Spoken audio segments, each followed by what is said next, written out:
We continue our reading of Lest We Forget, a daily devotional by author George R. Knight. Today's reading, June 30. In Search of Proper Education, Part 5. How much better is it to get wisdom than gold? Proverbs 16:16. Battle Creek College, as we saw yesterday, failed to meet the expectations of its founders. Not only did it have the classical languages and literatures at its center, but Bible study and religion found scant place in the school's offerings. In fact, it had no regular religion courses, let alone required ones.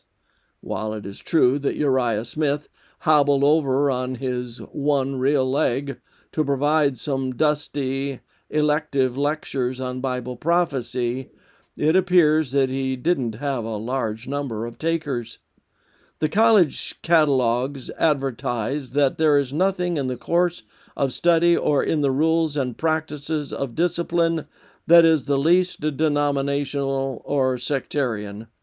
The Bible courses are before a class of only those who attend them from choice. Again, the managers of this college have no disposition to urge upon students sectarian views, or to give such views any prominence in their schoolwork. Such was the birth of Seventh-day Adventist higher education. But it got worse.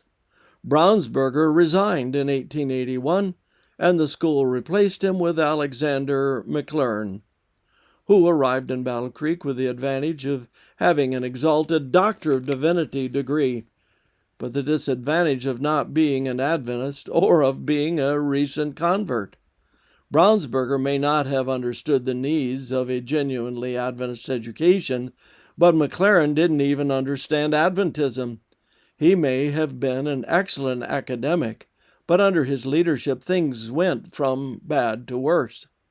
The institution closed its doors for the 1882-83 school year with no certainty that it would reopen.